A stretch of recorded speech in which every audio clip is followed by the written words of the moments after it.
Peace, fam.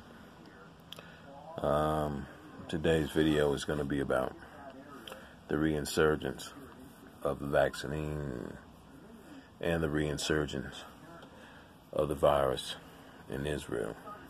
I've been watching a couple news reports, but before I get into that, I'm going to talk about a little backstory about the vaccine and vaccinations in Israel. They've been one of the poster childs for leading the way in getting the vaccine and the vaccinations. One of the highest vaccinated populations on the planet. Yet still, they're now experiencing one of the largest reinsurgence of the vax or the virus on the planet. How does that happen? What is going on in the population? What is going on in the vaccine? I think those are two separate issues, but they're having a combined critical impact on the population. Let's first talk about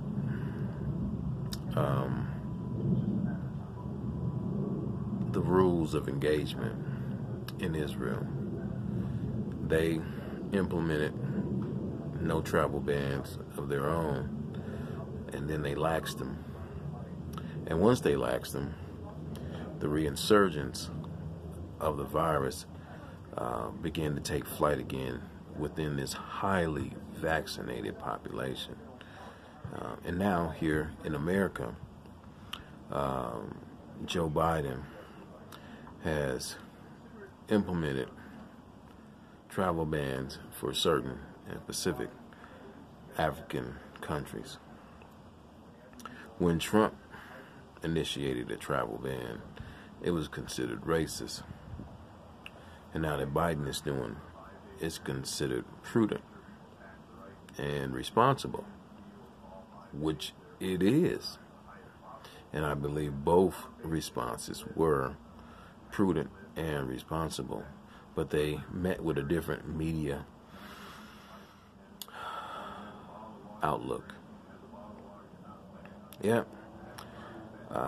What is Israel's response gonna be to this increase in cases and not having an active travel ban in place?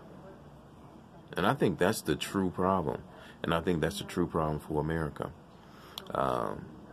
If you believe something is real, then you have to take real steps to prevent it. And that means not allowing it to come in. That's the whole point of quarantine. It means you separate yourself from the possibility of infecting others or being infected. So we'll discuss later more about this topic, and once some of the more prudent data comes in about what actions they're going to be taking. But I feel travel bans are not racist or anti-anything. It's a protection measure to ensure that your population within your own country is the most safe. I don't think we can stop this completely with any type of measure.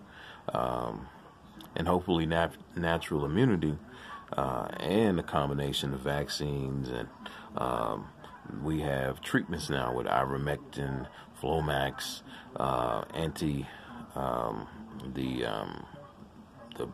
bicromials, the practice that they have in Florida. I'm mispronouncing it horribly, but it's a process where you get antibodies infused into your blood intravenously. So now, and we have Pfizer and Moderna who has treatments, pill form and intravenous. And so I think a combination of all these factors is gonna be the turning point for us maintaining and sustaining a healthy population during this pandemic, which there's no end in sight to this shit because it keeps mutating and growing and changing. But there's one positive to this. Each mutation becomes weaker. Each mutation becomes weaker. This is Rabbi Rais. Shalom and peace.